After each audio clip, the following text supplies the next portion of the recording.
Before we jump into this episode, I want to remind you that while Caitlin and Sophia are dietitians, we're not your dietitians. This means the information shared in the Food Freedom Fertility podcast is intended to entertain, educate, and inform. It is not a substitute for medical care. This information is not intended to diagnose, manage, or treat disease. Always consult with your doctor before making any changes.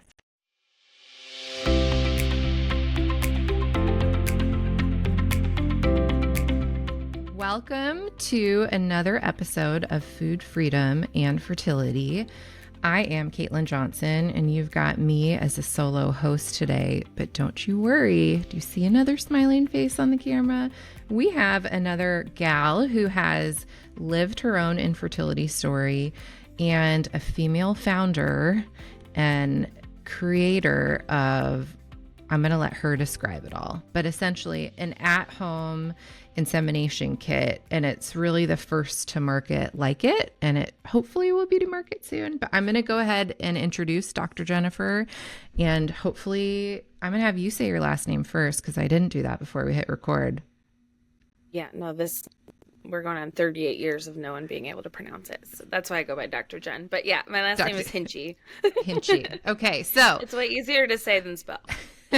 I'm going to read this bio, and then we're just going to dive into all the juicy stuff. So Awesome. After going through 16 months of infertility, Dr. Jennifer Hintzshe was diagnosed with unexplained infertility and given a loan application for $10,000 to start fertility treatments. Jen felt there needed to be another way to try and get pregnant before spending thousands and thousands of dollars. She did her own research and learned about intracervical insemination, a form of assisted reproduction that can be done at home. She searched for a way to try ICI, but couldn't find one. So she turned to her mechanical engineer husband, and together they invented their own sterile assisted reproductive kit. 2 months later, Jen was pregnant and Pherdal was born. She's since helped more than 30 some odd couples with their proof of concept kit. So this is the kit that kind of went out to people ahead of going in for FDA clearing, and has helped dozens, and is working with the FDA to become the first and only sterile assisted ICI reproductive kit available over the counter. Welcome, Dr. Jennifer. Thank you. I am so excited to be here. Oh, we're so happy to have you. We love innovation. We love female founders, boss moms. We love putting power back in the hands of couples that are trying to get pregnant and at least offer alternatives, less expensive next steps, or even next steps sooner than a doctor may be willing to offer them, because there's always seems to be some roadblocks before you can have your next appointment, try the next med, try the next thing. And while Sophia and I are nutrition experts, we're not intracervical insemination experts, like I'm sure you found yourself to be more of than you ever thought you would now. be. Yeah. So one of the beautiful things about your story, as I've known this much of, is that you've walked this walk of couples who are in the throes of trying to figure out what should be a simple process: have sex, get pregnant, have a baby. Mm-hmm. And many of us pull the goalie, whatever form of birth control is being used, and start trying to have babies. And it's not as simple as our 7th grade health instructor made it sound. Right. So can you we give joke us... that like I helped one of my old sorority sisters get pregnant, and she was like, I thought we could get pregnant from a toilet seat. And I was like, yeah, me too. Yeah, I know. It's not that simple It's when not you're that actually simple. trying. Yeah. So can you give us just a little bit of a window into what that looked like, what it was like for you and your husband, what tests you guys ran through before somebody offered a $10,000 loan to you? Yeah, wasn't that a nice offering? Yeah. So yeah, thank you for having me. And those 16 months were, the first 16 months also of my marriage. And I now understand why infertility is one of the leading, causes of divorce. It was incredibly hard on my husband and I. And really, I turned him into a sperm donor, essentially. I can say that now. I didn't think so at the time. But I was 32 years old, and I had went and got my PhD in biology and computer science. And so I had like put off having kids until this exact moment, right? Like, so now, and I'm a type A, right? So I'm like, okay, on October 2nd, because I got married on October 1st, October 2nd, I will be pregnant. Right. Like, I remember being on the honeymoon, like, oh, I'm probably pregnant right now. Like, that's how little I also knew about like my cycle. Here I have a PhD in biology, and like, I have no idea when I'm ovulating or anything about like even my own cycle with a whole ass degree in biology, like several degrees It's in wild. biology. Yeah. Which is so sad, but true, and I think very common, that we don't understand it. So I had gone through, I think it was about 8 months when it was my yearly appointment, and I started being like, so, okay, it's been 8 months, like not day 2 like I thought it would be. A lot of anxiety. I went to the OBGYN. She actually laughed at me. And my background is data and analytics. So I like went to her with my ovulation journal because I had learned how to track my cycle and I'd learned how to do everything. And I was like, here's my peaks. Here's when we're having sex. And she just said, oh, have a glass of wine. Just relax. It'll happen when it happens. Okay.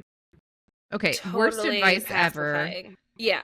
Also, terrible bedside manner to laugh at a patient who Right, like, is bringing 'cause real I concerns like to you. handed, right, like I was like, here's this data, and she's like, what the hell are you doing? And I was like, figure it out, like what's wrong with me? And she goes, if it takes a year, then you get to go. I get to go. Then you can go to the reproductive endocrinologist, and I'll send a referral. Those 4 months were, it honestly felt like my last 4 eggs. Like I kept being like, I am 32. I don't have 4 months for some To arbitrary waste. 12 months to waste just because what insurance says that we need to wait a year. Like, so when I got there, I was super excited because I thought I researched all the reproductive endocrinologists. This is the guy. I had done everything. I was like, I'm super confident. And they ran me around half naked, poked, prodded, HSG, blood tests. My husband goes and gives a sample, and I'm making jokes about it because it's so awkward. Right. Like, if we can't laugh at it. Right. So we spend the whole day there, and then they sit me down at the end of the day, and they said, oh, well, everything looks great. And I was like, nope. Something's wrong. Everything's not great. Right. And he's like, you have unexplained infertility. And I started laughing and was like, no, really, what's wrong with me? And he was like, no, it's called unexplained infertility. And I was like, that's not a real diagnosis. So to back up, at the time, I was doing cancer research at the University of Colorado. And so I worked for an oncologist. So when a cancer patient came into our clinic, we would run all the tests until we found out what was wrong. We wouldn't run 5 tests and then say, oh, we don't know what kind of cancer you have. Let's call it unexplained. And by the way, your insurance won't cover it. And like, we're not going to do treatment.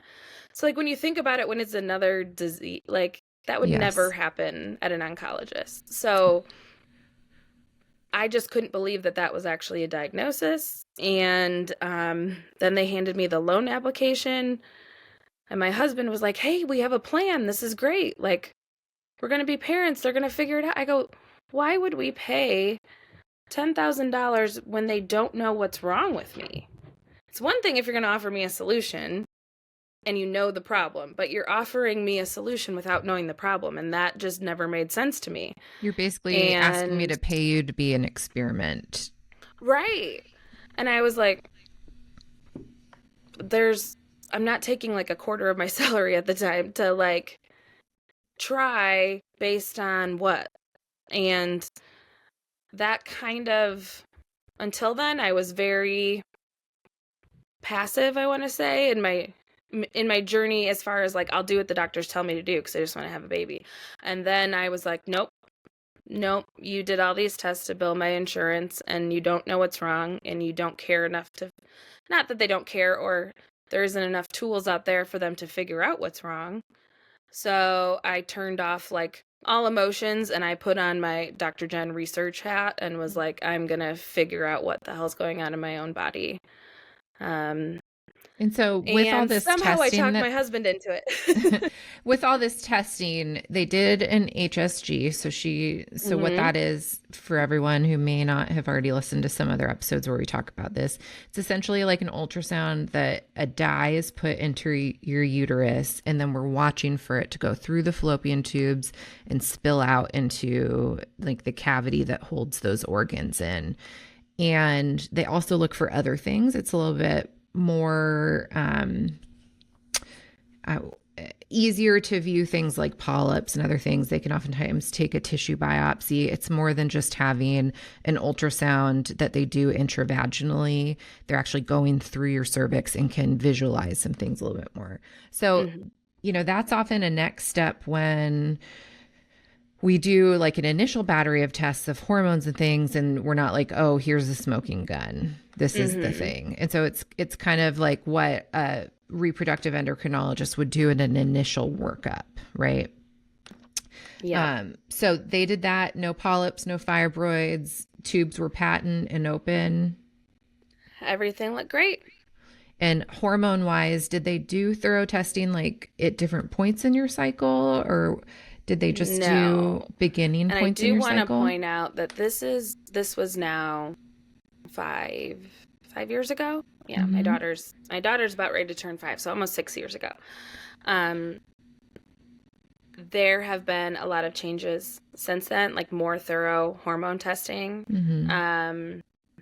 And I don't think at this point they would have thrown me right into IUI. I think they probably would have tried a medicated cycle first because that's usually now the protocol. But no, they did all of this workup in one day.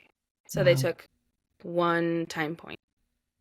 Which is interesting. I think from a patient's perspective, it's kind of like nice because you don't have to go in a bunch of times and get poked on this day and poked on that day. But like 2 hours to go in to this appointment. So that part was nice, but at the same time, just the if he would have said, okay, let's monitor your next cycle and take some more tests and figure it out. If he would have been like curious enough to keep going. I mean, I guess I'm kind of glad he didn't because Pherdal's here and my daughter's here and 34 other beautiful babies are here. But it was very, very frustrating. Absolutely. That's not a thorough workup. Like if you're going to offer somebody, these are your next steps, that's not a thorough workup. So if you're seeing somebody who's basically like, let's do an HSG and let's check hormones on one day, it's very obvious that that person doesn't know much about menstrual cycle health or what's going on with hormones. Or in a case like this, they probably do and they didn't care because it wasn't going to change the recommendation that they were going to offer Jen and her husband. Exactly. And I think that's a huge key because I think at the end, it doesn't really matter. The first thing they're going to tell you to do is a medicated cycle and then IUI. And so what about your husband? I don't think they were used to a patient like me being like, no, I need to know every reason that you Exactly. What about your husband's semen analysis? Did that come back normal? Normal. Completely normal. But you know what's crazy is it came back normal, but like the semen normal range is low, is like 5% to 95% if you think of like a bell curve, like it's such a huge margin of what is considered normal, that they were like, oh, this could be a little higher. I think it was like his motility could be a little bit higher, but they're like, but it's still normal and his count is still normal. And so like nothing was off, like, he really low, not producing sperm or not doing anything, but like everything was still considered in the normal range. Like they didn't say that he needed to do anything. which we could unpack a whole lot with that. Yes. But normal doesn't necessarily mean optimal. That's one thing I want to say to that. Yes. And oftentimes what they're looking for in a semen analysis is not, is this optimal for what I would call birth in the wild? It's, is this good enough for IUI? If it's not good enough for IUI, or time cycling and just sending you off with instructions on when in your cycle to have sex based on when they give you medication.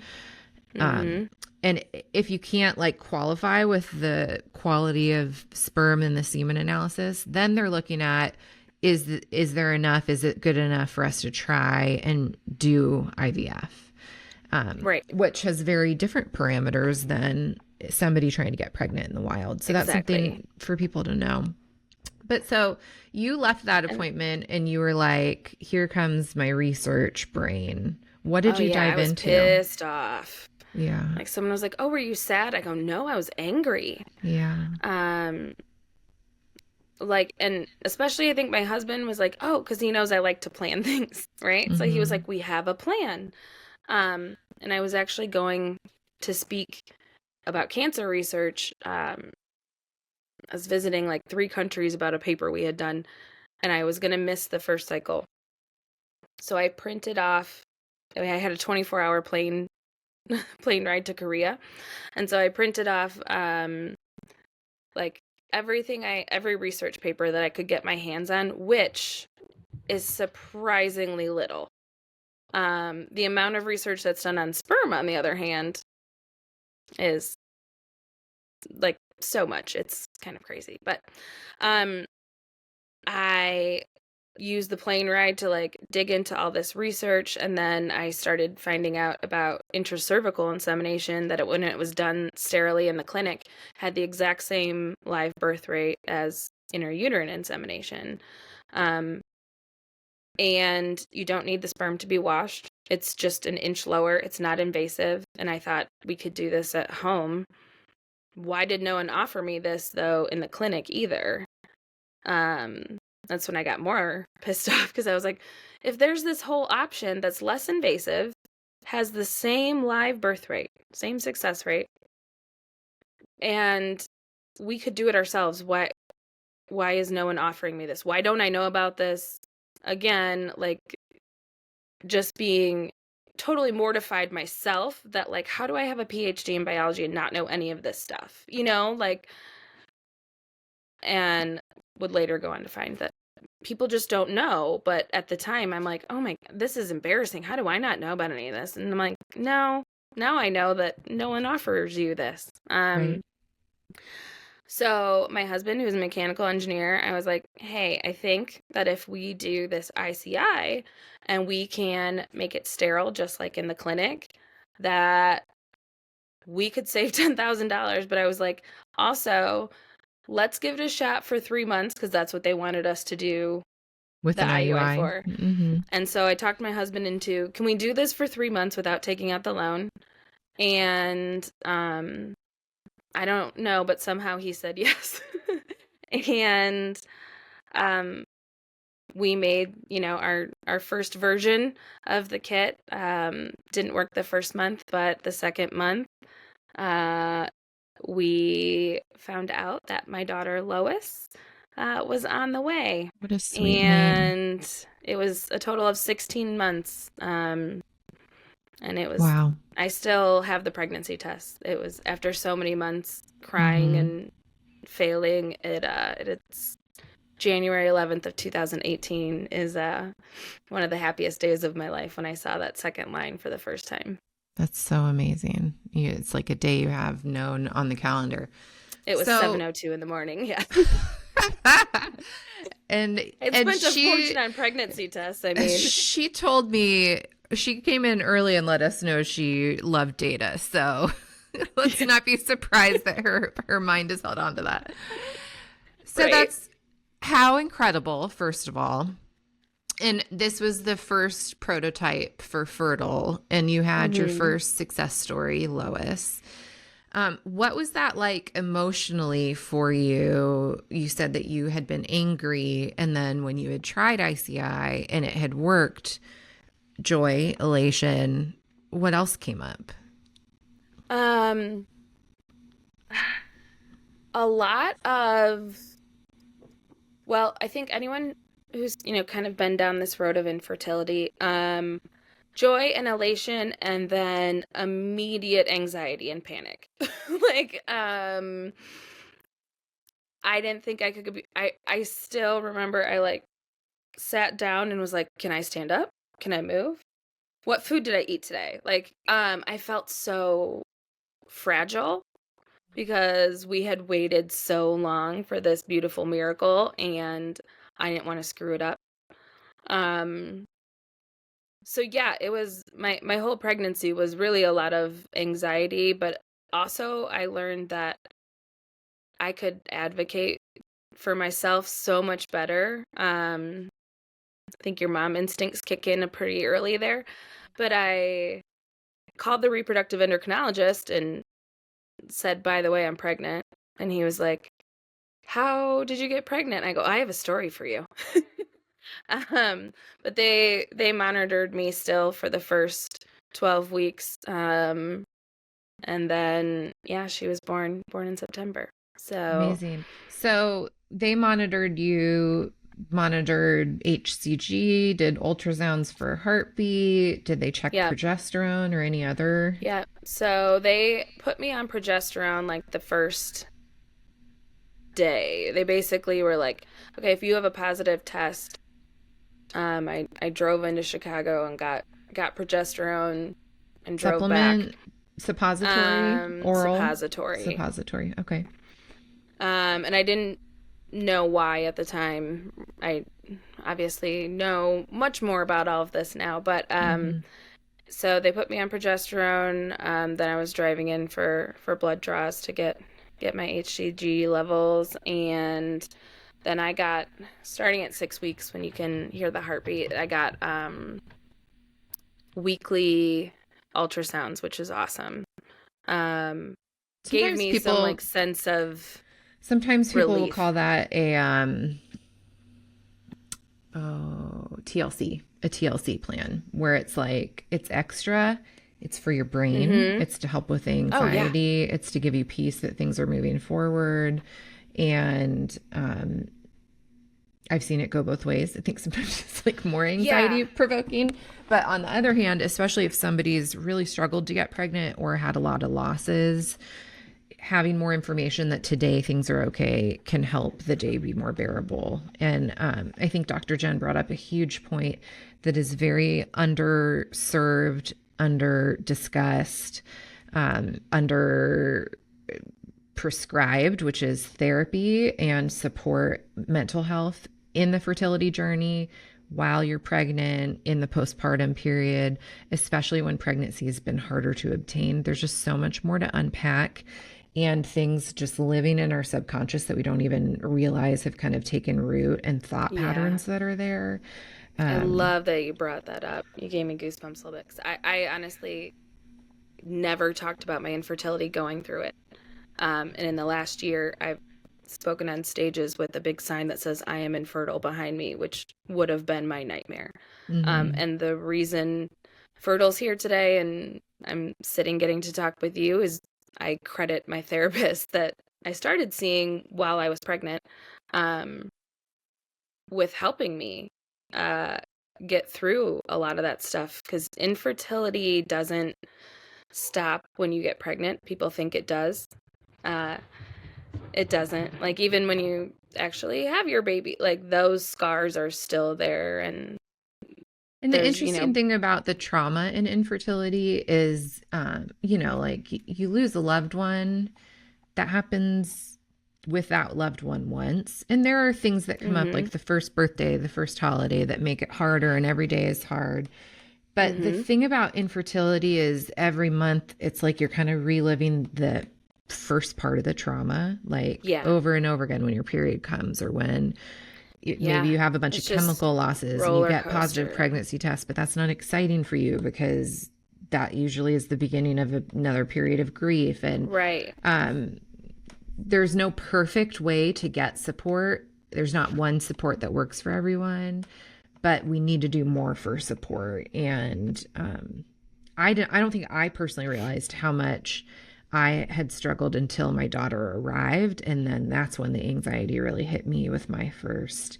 But a lot of it, I'm sure, was residual from what I'd lived through in our infertility story. And I think that even with an amazing thing that's coming to market like Pherdal that could make it easier for some couples, it doesn't mean that the emotional wellness and health is something that just magically gets fixed with pregnancy or the baby. Yeah, I love that you said that.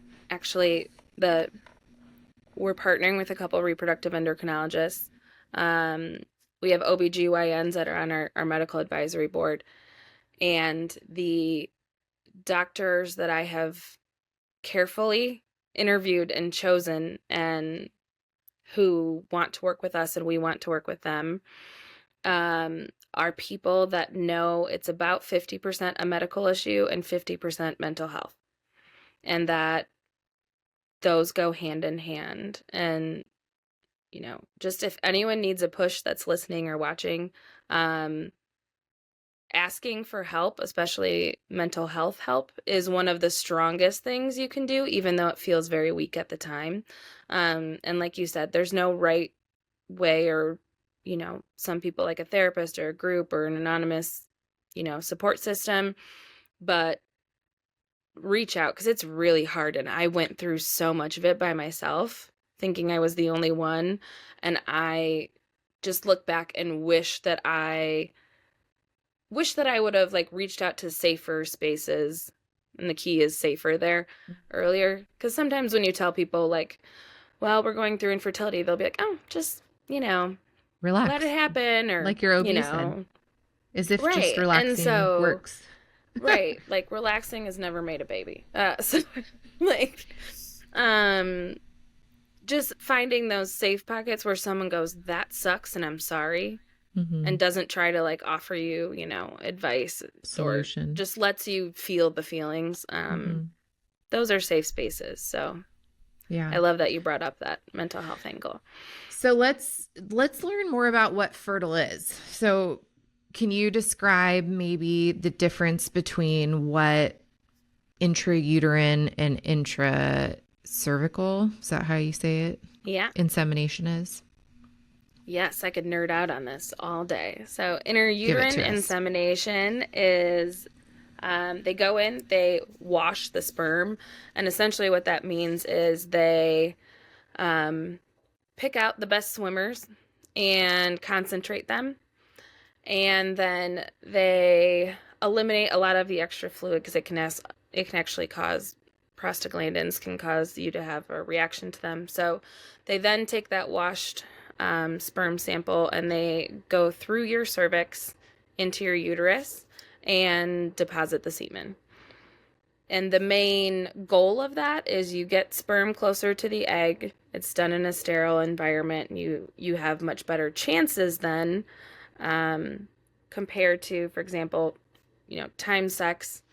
Probably maybe 10% reach the cervix. 10% of the sperm actually reach the cervix. About 1% of them will actually get through then. And then you only ovulate on one side, usually, per month. So then those 1% of sperm have to find, there's two paths that they could go down or not ever find the path. It's about like finding, a pinhole in a beach ball. So once they swim through that, then, fertilization will occur. So intrauterine insemination just gives you a lot more swimmers that have already, gotten proven into they can the swim uterus. And they're already in there. Mm-hmm. Right. And so intracervical insemination is about an inch lower. So what Pherdal does is it's the same sterile environment as the clinic, which is another important topic I can nerd out about, but not now. But the sperm is placed directly at the opening of the cervix. And so instead of that 10%, you're getting 100% of the sperm directly at the opening of the cervix, which means you're going to have more that actually make it into the uterus, which means you're also increasing your chances. And so the same live birth rate is what has been shown, meaning more people get pregnant with IUI but end up miscarrying. But they use the term live birth rate as in well, that's the point, right? Nobody wants to right. get pregnant to miscarry. So exactly, we're looking for laying foundations that lead to healthy mom, healthy baby. Exactly.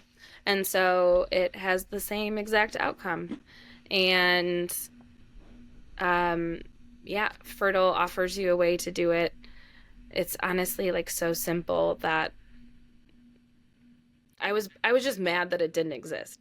And so I was like, yeah, I'll do it my damn self. And right. I did.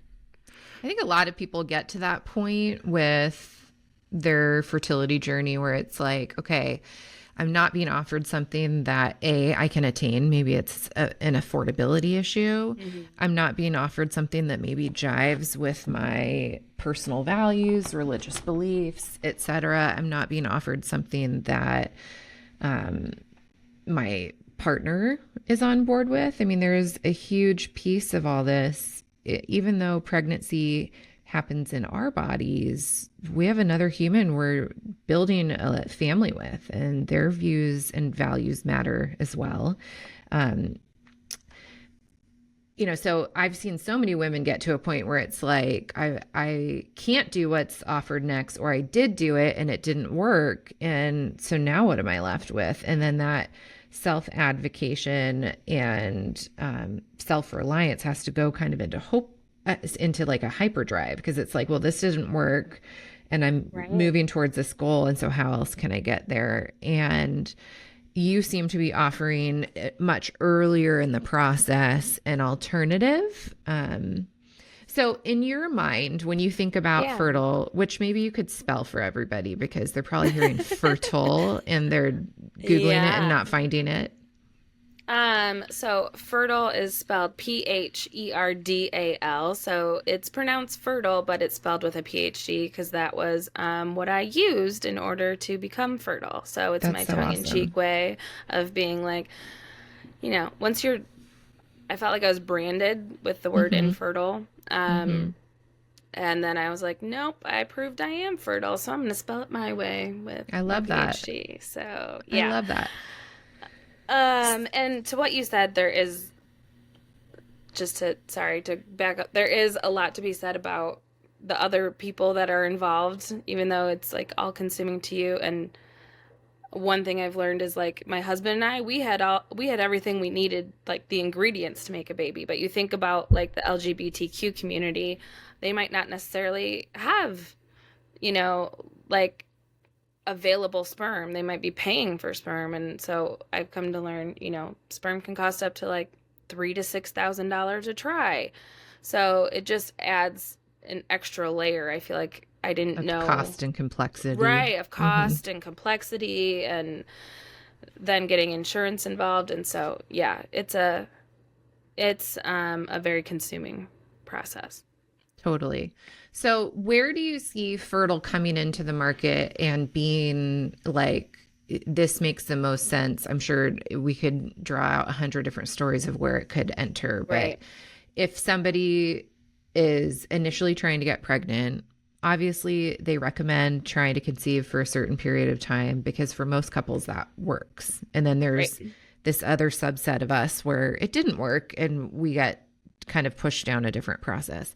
I'm a huge advocate for people getting more information early, particularly because I treat a condition where if oftentimes people are ovulating infrequently or not at all. And so trying for a year means it's like throwing darts at nothing. It's like there's no chance of pregnancy with no ovulation. And so, getting information about your cycle, doing some simple cycle tracking things at home, getting some rudimentary tests that would be helpful.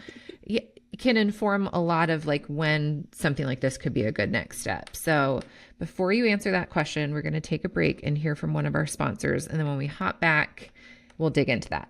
We're taking a quick break from this episode to talk about one of our sponsors, the Prenatal Nutrition Library. We love the Prenatal Nutrition Library. It's a searchable database and app, which means you have answers within seconds and peace of mind that what you're eating during pregnancy is both safe and nutritious. It's almost like having your own personal pregnancy dietitian in your back pocket that's going to not only tell you, is it safe to eat this? How much of that should I have? Yada, yada, yada. But give you actual meal plans so you know how to put it all together onto your plate today. And the meal plans are trimester specific, meaning, some women are kind of nauseous in their first trimester and maybe they need specific foods to help combat that. Prenatal Nutrition Library has got you covered. Or the fact that your baby's brain is growing rapidly in your third trimester and you need your nutrition to support that. Prenatal Nutrition Library meal plans has got you covered there too. This is evidence-based information. Registered dietitians are in this app weekly answering members' questions. There's an exclusive podcast within the app that's run by Ryan, who is the prenatal dietitian that founded this entire thing. It's a wealth of knowledge and resources and will take you far beyond that one-page handout your doctor handed you that actually probably has out-of-date information about eating in pregnancy. So head on over to the Prenatal Nutrition Library as soon as you get your big fat positive. Well, okay, first message me and Caitlin so we can do a happy dance with you. Then head over to the Prenatal Nutrition Library to get clear strategies to meet your nutrient needs, as well as to take the stress out of confirming what's safe and most optimal for you and your baby while you're pregnant. Use code FFF20 for 20% off. Hey guys, we're taking a break from our episode and I want to talk about something that's super confusing. When you head down the supplement aisle and you're looking for a prenatal, and on the prenatal bottle itself, it says, do not take if you're trying to conceive, pregnant, or breastfeeding. Like, what the heck? Yeah, it says talk to your doctor if you are pregnant, could be pregnant, breastfeeding, postpartum, whatever. And every supplement has this. You go down the supplement aisle, you go shopping on whatever supplement website, and there's a disclaimer on every bottle of every single thing, which means that everything that you've been taking your whole life long is now a big question mark about whether or not you are potentially harming yourself by taking something where you're trying to be healthy. So that is why we partnered with Needed. Needed is a perinatal nutrition supplement brand that has a wide array of products specifically designed for women who are pregnant, trying to become pregnant, breastfeeding, or postpartum. So it's not just that these products can work if you're in that situation, or it's probably okay if you take it while you're trying to conceive. No. These products are researched, they are formulated, and they are put together specifically for women who are trying to conceive, pregnant, breastfeeding, and postpartum. This answers so many questions. I always get asked, what can I take? It's cold and flu season. What's safe? Needed has an immune support. That's safe whether you're trying to conceive, pregnant. It's even safe for your little ones. And it's not just immune support. They've got collagen, they've got hydration support, they have digestive support, they have prenatal multi. They even made a line for dudes. Needed is somebody we're really proud to be partnering with. So head over to their website and use code FFF20 for 20% off your order. All right, coming back to our question, when would be a great time for people to kind of insert Pherdal into their story? Yeah, I think you made a great point. There's 100 different paths, right? But if if you're someone in my shoes that we were trying, I knew something wasn't working. I had been tracking my ovulation. Probably, I was under 35, so anywhere from 3 months to 6 months of, timed intercourse where you don't think it's working. Kind of the beauty of it, since it can be done at home, is you can also add it to timed intercourse. And so really kind of I envision it as, there's still a need for IUI. There's still a need for IVF. I know Fertile isn't going to cure, like all of the infertility problems. But my goal is to really make it an affordable and accessible. So it'll be offered over the counter without a prescription. And so it'll be an option for people, because I felt so helpless, especially like when I said those 4 months of like month 8 to month 12, where I was just told to hang out, and like Keep felt trying, like my last but 4 eggs, right. were just Mm-hmm. like, so really somewhere in that time frame. And then, anyone, single mothers by choice, LGBTQ community, don't just use random objects. This is a medical device that's been proven safe. And so that is an option for them to use from the start. And then it's also an option for male factor infertility. So if you are diagnosed with something, it gives a little assist to the swimmers and gets them there easier. So for some male factor infertility, it will work as well. But they recommend that you can try Fertile for about 6 months. But I agree with you on the data point. So knowing your cycle, we're putting out a lot of educational content, because there's just so much that I didn't even know. And I think a lot of people don't know when they don't get pregnant that first time, about what they can do and how to initially start tracking your cycle, and all of that. So more data and information is better. Right, because there is an optimal time to do any type of insemination. Like, you don't want to do that early on in your cycle if you're not ovulating till day 18, right? So we do need to have some sort of cycle points. And with somebody that has a regular cycle, that may be a little bit easier to zero in on. I imagine you're recommending people are using like an OPK stick to see like when a surge happens, or you're relying just on symptothermal methods where we're looking at like cervical mucus and cervical positioning? So as a scientist, there were things that gave me an answer and things that didn't. So this is just what I like. Actually, with our patent for the medical device, we got a patent for our ovulation tracking, and people can get a free ovulation journal on our website. But my way of tracking my ovulation, and again, there's lots of ways to do it, and this isn't the only way, but I used the LH strips, the OPKs. I did not use digital tests. The reason is because my background is in software, and I designed apps, and I know how those algorithms work. And so not all of them are like, I know people accurate are getting or obsessed precise. with, people get obsessed with that number, which is the ratio of the luteinizing hormone. But if you take the same test and you take a picture in your closet, and then you go take a picture out in the sunlight, and it's the same test, it'll give you 2 different readings, then something's not right. That's why I don't. So I'm hoping I find, I'm working with some other fertility companies to see if we can find an app that, is going to be a little more reliable. But I tell people that you have to learn to trust your body. And as much as I'm a technology nerd,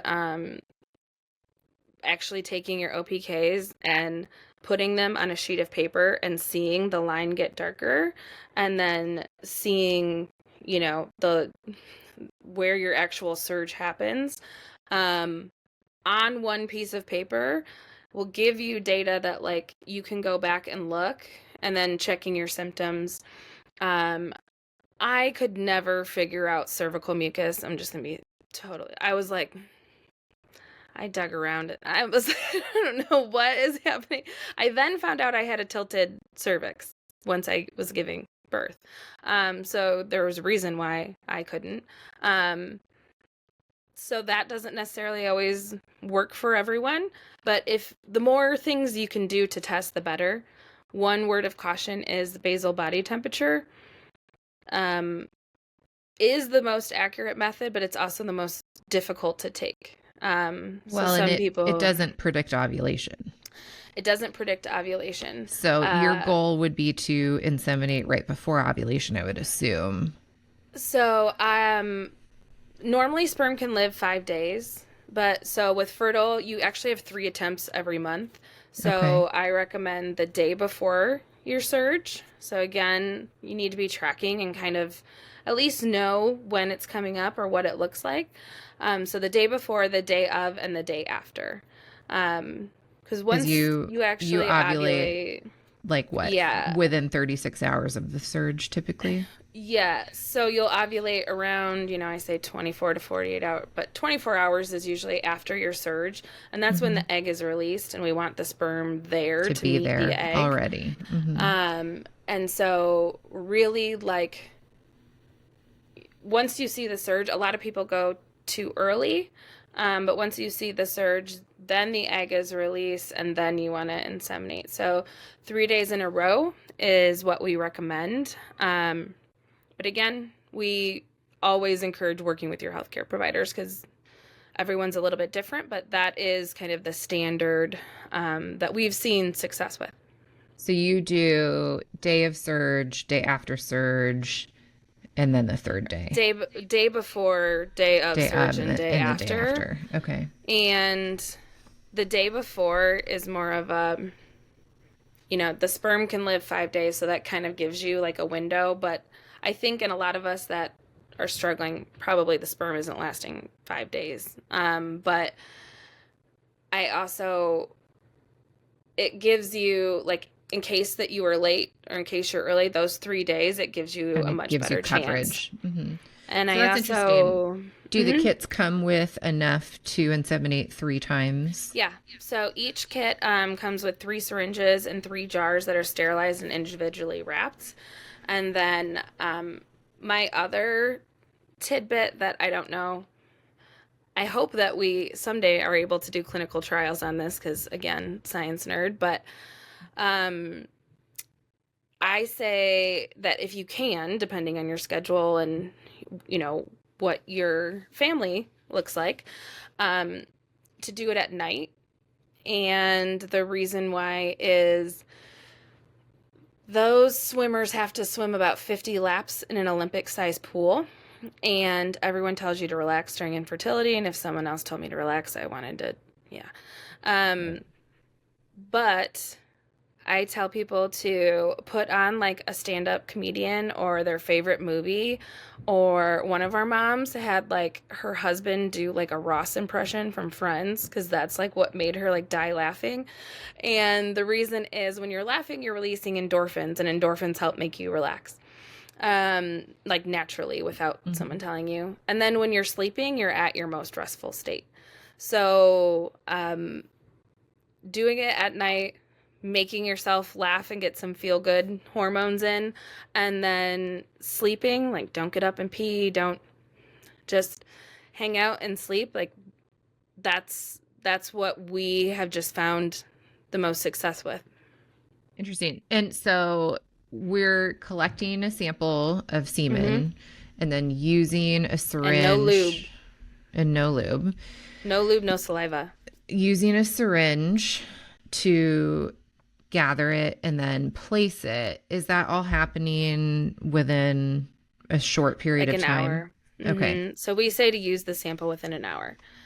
So the jar is sterilized separately. So, if you have a sperm donor or someone, they don't have to be, in the room with you. But fresh samples should be used within an hour. Fresh is better. And then frozen sperm within an hour of thawing. But again, like quickly after. Best. Oh, so no saliva, no lube. Can you have intercourse and then just collect the semen? No, you want manual stimulation, no wetness. So the answer is you can, right? I mean, you can do whatever you want. Here's my take on it. I looked at my infertility when I took off the emotional hat and was putting on my science hat. In science, we want to isolate variables. So I want to I mean, it's a science experiment at that point, which I joke, I turned my marriage into a science experiment, and I don't want that for people. But um, the reason why is that your microbiome. So I was 32 when I was trying. I had multiple partners.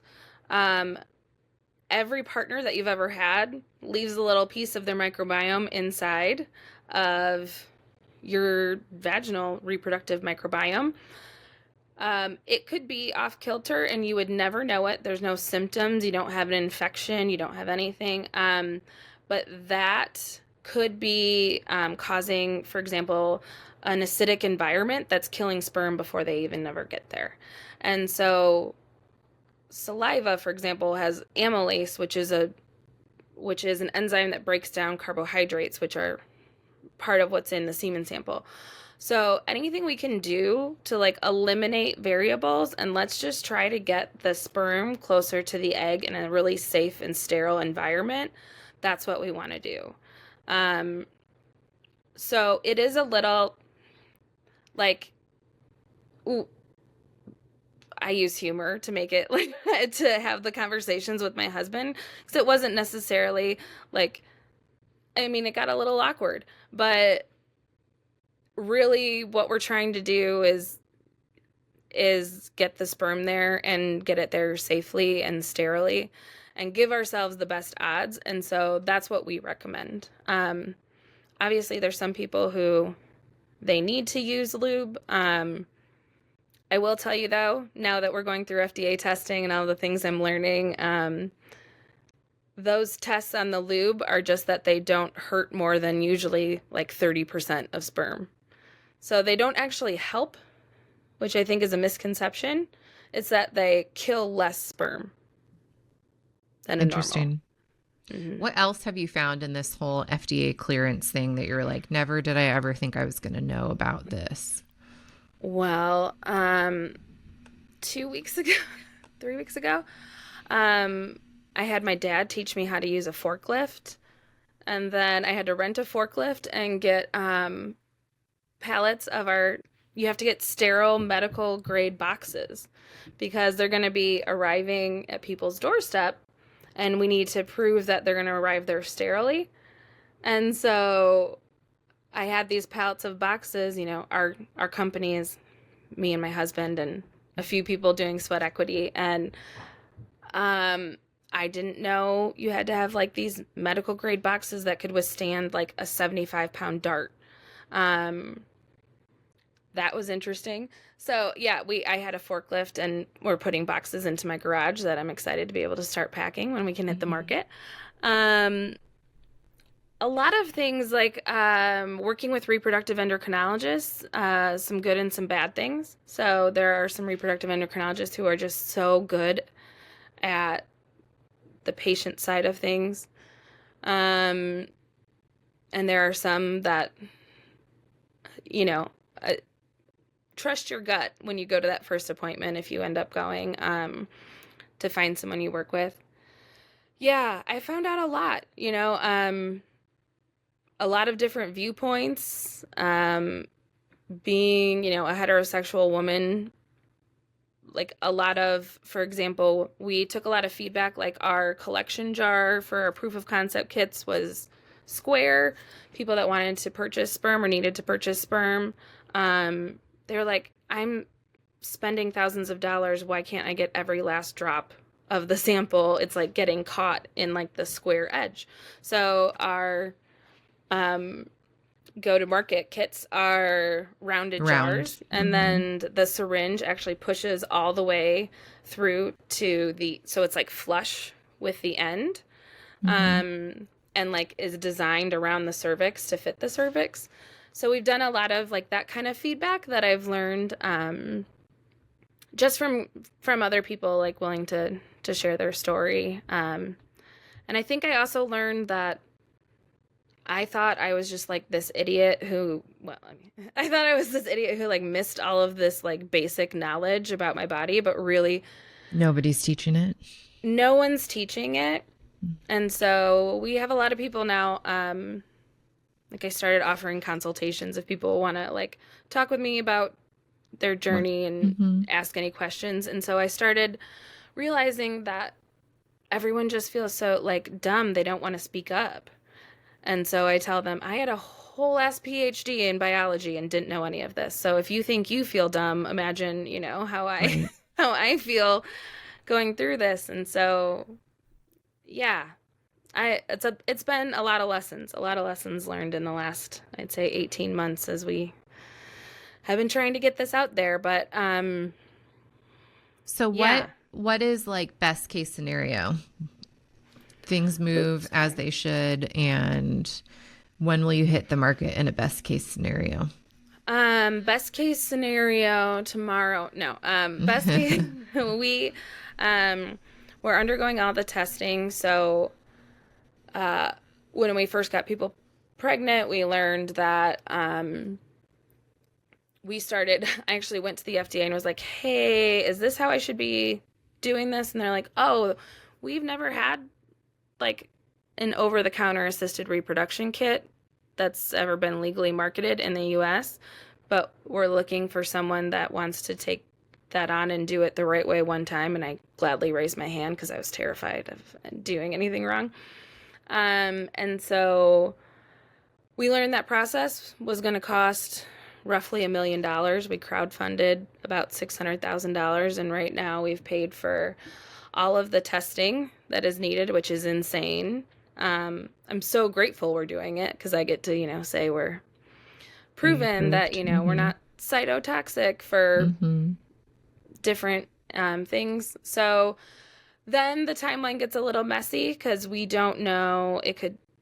It's kind of a back and forth game, but best case scenario would be maybe, I don't know, 4 or 5 months. Worst case scenario would be probably about a year. But we're going to make it happen. So we're bootstrapping. Where are you going to sell it? We're going to sell it on our website. So Pherdal.com. And,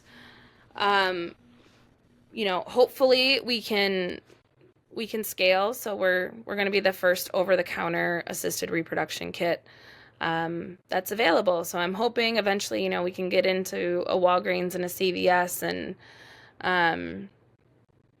and help as many people as possible have access to something that they can try. That's my goal. So there'll be $199 for 1 month. So that's 3 syringes and 3 jars. But first we will be selling direct from our website. I had to return the forklift, but I'm excited to start packing up kits and getting them out to people. And yeah, it's pretty incredible. You know, I see so many different stories and so many different versions of, I wish I had known this then, I wish I had known. And, you know, this blanket recommendation, go try for a year if you're under 35. If you're over 35 but under 40, it's 6 months. If you're over 40, don't wait. Somebody might hear $1.99, $199 price point and balk a little bit and go, that sounds really expensive. But the amount just to pay for lab tests for me to get a thorough workup direct to consumer that I recommend day in and day out is like $250. And that's just to get a workup.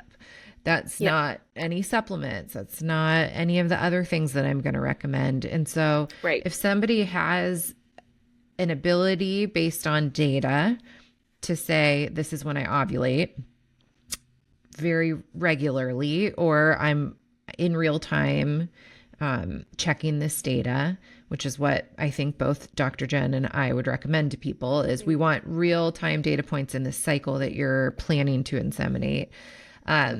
You have a way to be proactive. And one thing I heard you say that made me think, not that this isn't actually offering some sort of a solution, but that 4 month between your OB telling you to relax and laughing at you and when you could have the referral to someone else felt to you unproductive. And helpless. So you could try something for a few $100s and, you know, what that might do for you just in the sense of like, I'm doing something. Exactly. Like could it gives be you so beneficial. empowerment. Right. Like our first tagline that I tried to come up was like, own your journey. Because I was like, I felt so helpless along this entire process. And one of my goals, without choking up, I don't want anyone to have to go through, that helplessness feeling. And I love the ability of just people to say, like, screw it, I'm going to try this. And like being able to actually control something in this sucky trying to conceive world, and giving them tools to be able to do that, to say, yes, track your cycle, like get your full workups, like work with expert, and then, Pherdal is like the icing on the cake, is kind of what, like, yes, and this is the method that, I used and have a beautiful 4.5-year-old running around now because of it. But there's a lot of empowerment there to be able, like, those 4 months are exactly kind of Why Pherdal exists. why Pherdal One of the exists, reasons, at least. Yeah. And a $10,000 loan application for something that probably cost you way less. I have a couple more questions, but before I move on to them, we're going to hear from one of our sponsors.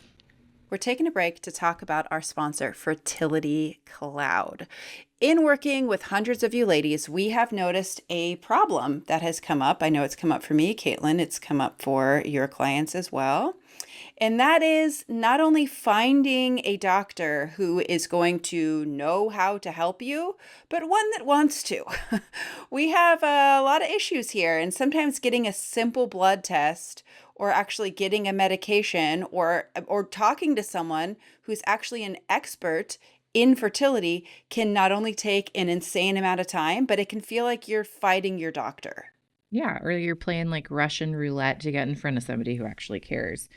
We are so excited to be partnering with Fertility Cloud because they have a solution for all of these frustrations. Just last week, I had a client that needed right now care, and we couldn't get her in front of an OB.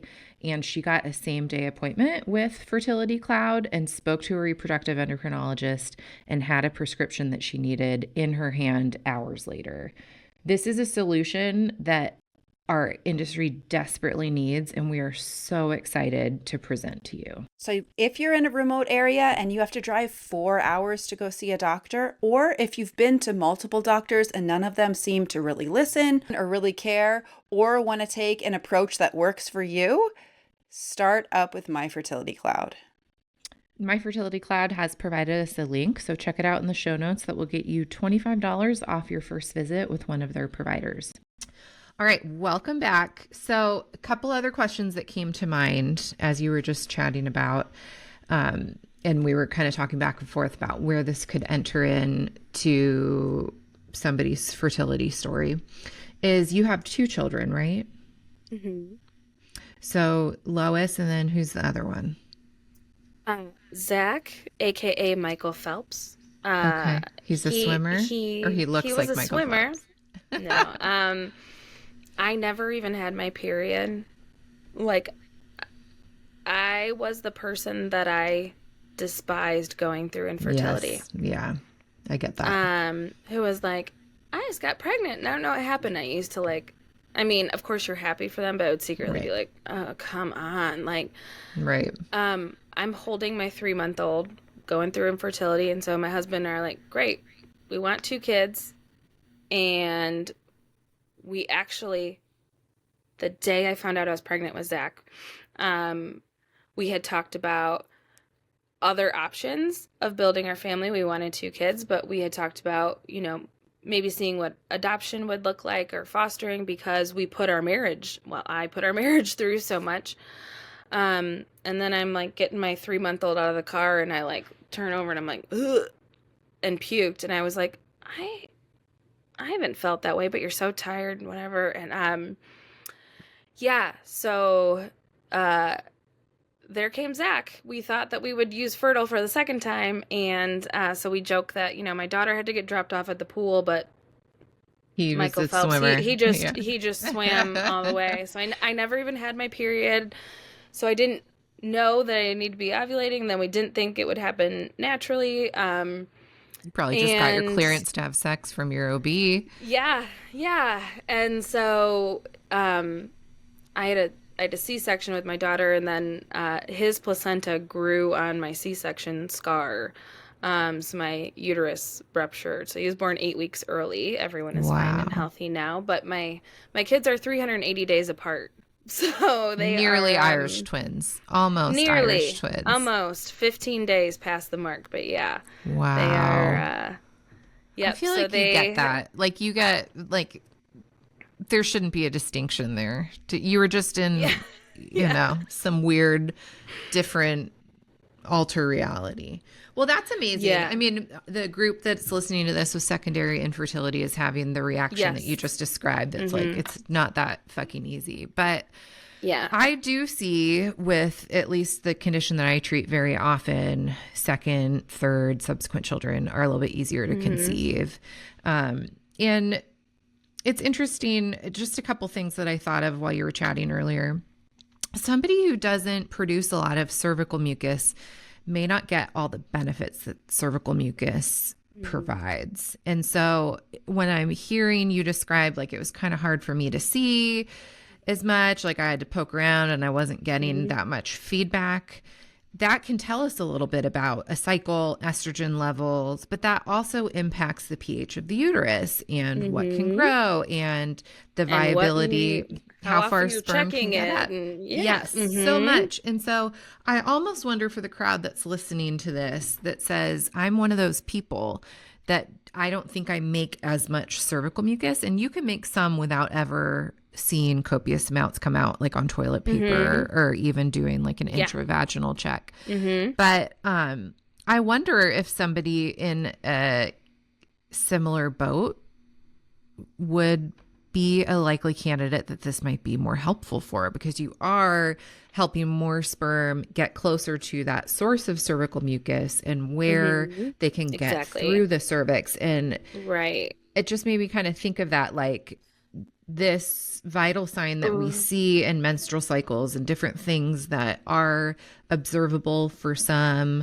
And this is kind of like a changing thing. You might see more at certain points in your life and different levels of activity and such, that somebody who might be saying, I don't see as much of that, maybe there's more of a benefit to getting sperm closer to the cervix. Exactly. And I, hindsight 2020, then I learned I had, a tilted uterus or tilted cervix. So it was actually harder to be able to get there myself, like the normal method.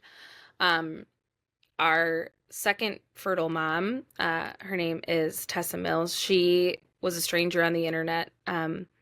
My family actually just got back from going to Harper, her daughter's first birthday party. So Wow. Harper the second, they live in Cedar Rapids, Iowa. And so they FaceTime me from the hospital. I just love them. I love them so much. So Tessa and Kevin and our little starlet Harper, who's been in like a bunch of PR, like as like That's a awesome. 6-week-old.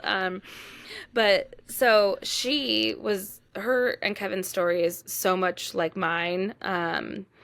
And she actually went and got like her fertility doula certification to learn how to track her cycle, because she had unexplained infertility and her, husband's numbers came back mostly normal.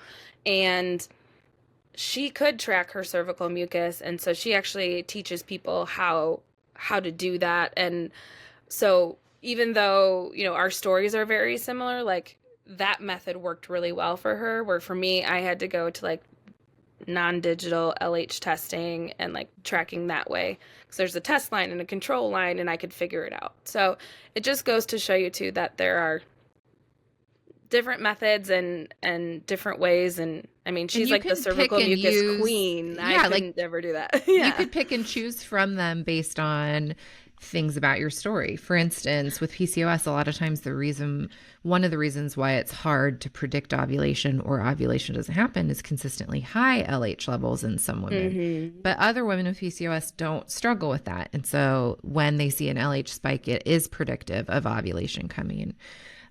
Right. And some people think that the I had someone tell me that they were and again, I this is said without judgment because I knew nothing when I started the journey, Mhm. but someone was like, "Oh, well, I ovulate on day 4." And I was like, "We all right, let's talk." Cuz we, your cycle day is the first day of your period. It's not the day your period ends, which was like I had to learn that too. But also, just because you see a line on the LH test doesn't mean it's positive. Like, it is a trend and you're looking at how dark it gets. And so people be like, "Well, I took the LH test and I saw a line, so that means it was positive." And I was like, "No." So, just a lot of education around it that I didn't know, and just trying to share that with people that, And do it better took with me their own 16 children. months. Yeah, Yeah, like don't be embarrassed you don't know this, but also like be open to, and I want to say very like knowledgeable sources of information, not necessarily always Dr. Google. So, not Dr. Google, and sometimes not even Dr. OB. I mean, I've had OBs say if you don't yeah. ovulate on day 14, you don't ovulate. And frankly, the evidence doesn't support that, period. I think there's it's something stupid like a third of women maybe ovulate on day 14, It's and even less than that. It's yeah. like 10% of people ovulating or something ridiculous. Yeah. And no one has a 28-day cycle. And so here I am, like my first month tracking, going "Oh man, I didn't ovulate on day 14 and my cycle was 26 days. What's wrong with me?" No, just Their the range variation is again of normal. normal. Yes. And And a word of caution I would think of with people who might be interested in doing mhm, ICI is mhm. downloading any app and putting in the first day of your periods and then using the date the app spits out at Yes. you. Because Yes. typically those algorithms are just taking the average length of your cycle or the length of your last cycle and subtracting 14 days. And it's going to say, this is the day we think you're going to ovulate. And it will often give you a window that's like shaded, that's like, this is your fertile window, because we're not really sure Mhm. when you're ovulating, A, and B, you're fertile for more days than just the day you ovulate. And so we're trying to guide when timed intercourse would happen. However, if you have a 30-day cycle, you could ovulate on day 16, or you could ovulate on day 17, or day 18, or day 20. And knowing those data points can also help you. For instance, if you have a 30-day cycle and you see you're consistently ovulating on like day 20 or day 21, I wouldn't mess with Fertile yet and invest in that. We need to figure out what's going on in your luteal phase. And so Exactly. Let's do, yeah. let's do some more testing. Let's do some optimizing of certain vitamins. Let's nourish you at certain points in your cycle. Like, there's more going on here than just getting sperm closer. And this is Exactly. one avenue that would be helpful if we know you're ovulating and you have a long enough luteal phase. Right. And I think that it's so important. To me, like I've said, Fertile is a tool that you can use, and it has worked for people, and it's great. And I'm so excited for all of the fertile babies we're gonna have, starting with our fertile baby boom next year. Um, but Fertile won't work for everyone, and I say that if you don't know the basics of tracking your cycle, um, learn them, and don't use Fertile until you have learned them, because again, you're just throwing darts at a non-existent dartboard. Um, and my goal is that if you've used Fertile for 6 months, and it's not working, at least you walk away, one, empowered, and two, with the data that you can go take to your healthcare provider and, the people that you are using as your support system to help you get pregnant, and use that to decide what your next steps are. So it's always about being empowered and advocating for yourself, and knowing that, okay, we've tried this, but having all of that information is going to help you make better decisions for you and how you want to build your family. Absolutely. Well, is there anything else that you want to leave our listeners with in terms of a message of hope, something that was helpful to you along your journey, things to look out for?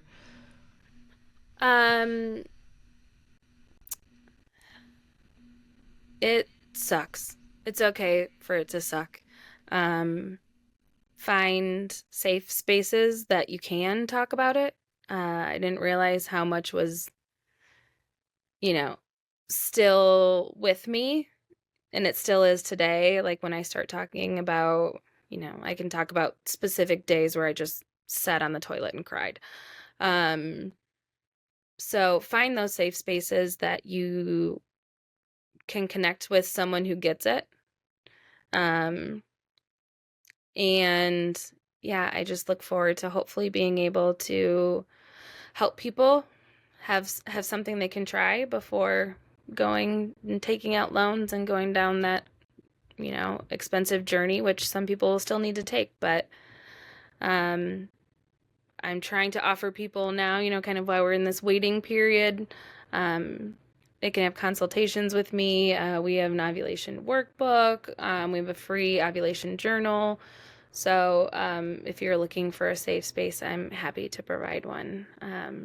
And just rooting for everyone out there. I wouldn't Amen. wish it upon my worst enemy. So, and almost everybody that I've ever talked to that's lived infertility has that same sentiment, that it's just the worst thing. And, it's a hard thing to go through. Even people that we might not jive with, we wouldn't wish it upon. Right. Okay. Well, I want to thank you, Dr. Jen, for being here today, giving us an hour of your time. Thank you for having me. This was awesome. I think we've offered an additional avenue in what you're doing, and just even people knowing that this is an option. Like I think back to like TV shows or sitcoms or a movie where like somebody, was trying to be a single mom or this or that, infertility came up, and A, there's so much misinformation, and B,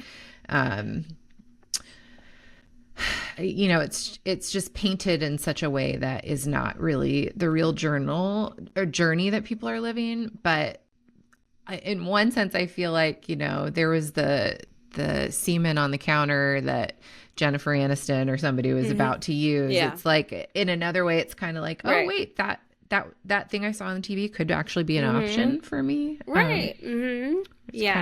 But don't do it with just any old thing. Wait till you can get fertile. Something that's tested, something we know is sterile. Something that is FDA-cleared, that has been proven safe, and something that is sterile. Those are, there's other things out there that aren't going to help you in the long run. Yeah. So, yeah. Okay, well, let's do our Yeah Girl segment. Listeners, you know this segment. This is where we celebrate something. So go ahead, Dr. Jen. Give us something to say yeah, girl about. I want to give a shout out to busytoddler.com, because I have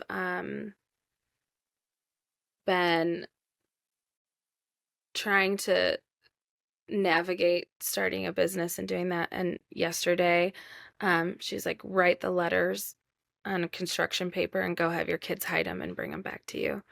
And it was an hour of pure joy for everyone. So, that's my yeah girl. Shout out to them. So, something you can make at home, something that's easy to do. Like super easy. Like you have things to do this in your house right now. Right. Like things like that are, just like super easy and can help. I love that. Yeah, occupy girl. minds. Yeah. And educational. I mean, there's so many. And educational. There's a bunch of STEM and nerdy things on there that I love too. So we made volcanoes, but good like activities to break up the day and stuff. So sweet for little Lois and Zach. I love that. Being a working mom from home has so many lovely benefits and additional challenges. And hopefully that's a journey our listeners will be on someday, is Yes, I hope. having that challenge. Yes.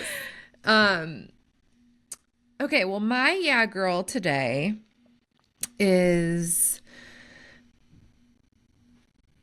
I thought I had one and now I'm blanking. Let me think for a second. Okay, my yeah girl today is, it's Sophia's birthday. And while she's not here recording with us today, and while she might not even listen to this episode until it airs, Sophia and I have been friends for a really long time. We've had times in our friendship where we've been closer, and times since we've had business ventures together, like this free podcast. So really a business expense for a long time. Yeah. She has just, I want to celebrate her today since it's her birthday and she's not here. She is such a caring, generous person, and her friendship has been such a great example of when women cheer each other on, when women support each other, when we can like step out of what people think women are, which are like catty and gossipy. And Sophia and I don't do that with each other. Like, our friendship is like, it's the good things of what friendship should be. And that doesn't mean it's easy. Like, we've both had to bring up things in the past that have been hard. And very recently she brought up something to me that I did that kind of hurt her. And it was a growth experience for me where I had an opportunity to be humble and apologize and really tell her what she meant to me, and how this thing that I said very carelessly wasn't really what I think of her. And I just want to celebrate having true friendships where you both enter it selflessly and are willing to work through hard things and grow. Because like any marriage, that's a tenet of a strong marriage that's going to make it. In a friendship, I think oftentimes in life you can grow apart from friends, but I feel like some of the challenges we've seen in business being friends, and in just navigating friendships from far away as moms and things that come up, being honest and bringing things up and also apologizing and being loving. I'm so thankful for her, and I want to celebrate her today because it's her birthday when we're recording. I love that. And I want to change my entire yeah girl now. Okay, I go. love that so much. You can have another yeah girl. No, that was so beautiful and so happy birthday. Happy birthday, Sophia. 6 months later when we'll probably air this. Yeah. Hey, Pherdal might be on the market Hey, you might actually be able to go buy this. And when we do release it, we will update those things on like our announcement and our website and stuff. Oh, it cut out for a second. In the meantime, till it is accessible, where can people find you, interact with you, ask you questions, sign up for a consult? Yeah, Pherdal.com. So Pherdal.com. And all of that is there. So we have free tools, we have a blog, we have consults. We're going to be having some more experts join us to do those, and we're going to be adding more educational materials to help. So head on over to Pherdal.com to get all the latest info. Okay, and well, I really, can I change my yeah girl? Yeah, go for it. I'm so inspired by your you can do another yeah girl. Yeah, go. Or you can get rid of my first yeah girl. This is our podcast. We can do what we want. You can do what you want as a business owner. Okay, erase my first yeah girl. Because you Dr. inspired Jen, me. What's your yeah girl today? My yeah girl is I have 3 badass, super smart, just crazy, diverse in all the best ways, members of my board that put in sweat equity to help us get here. And so Makiva is my chief operations officer. We used to work together. Dr. Rhonda, who is an amazing entrepreneur herself, but she also has like 25 years of FDA regulation experience. Amazing. And Kristen, who is our CMO and marketing person, and we met in an infertility group. All three of them have been long distance, relationships that have fostered over several years, and they selflessly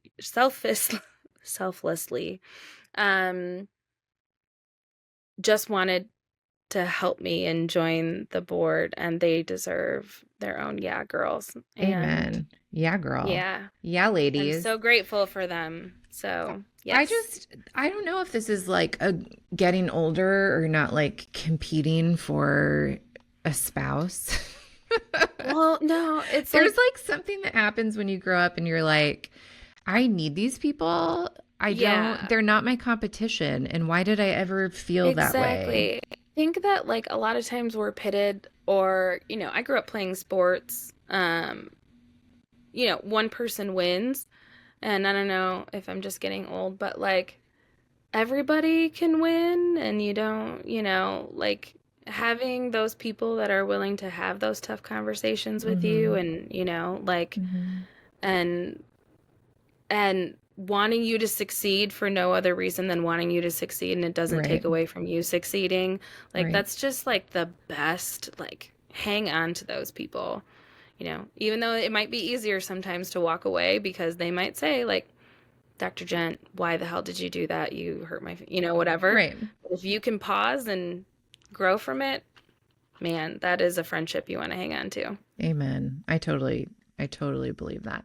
Well, listeners, we are rooting for you. We are rooting for your fertility journey. There is no scarcity in fertility. One pregnancy in your town does not mean you don't have an opportunity to be pregnant. While it can feel that way, it's not like just a certain amount of pregnancies get handed out a year. So keep trying, keep fighting, keep advocating for yourself. If you learned something from this episode or you're interested, head over to Pherdal.com. If you like us, love us, or have been helped in any way, please like the podcast, give us a star wherever you're listening. Think about taking a minute to leave us a review, because that truly is the best way you can help others find this podcast. Your reviews and ratings bring us to the top of the algorithm so we can support other women. Have a great day. Bye, Dr. Jen. Yeah, girl. Yeah, Bye. girl. All right. How do I stop?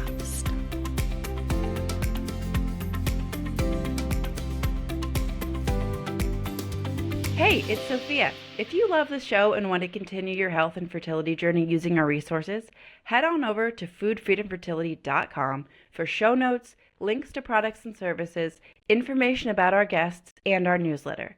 Again, that's foodfreedomfertility.com. Thanks for listening.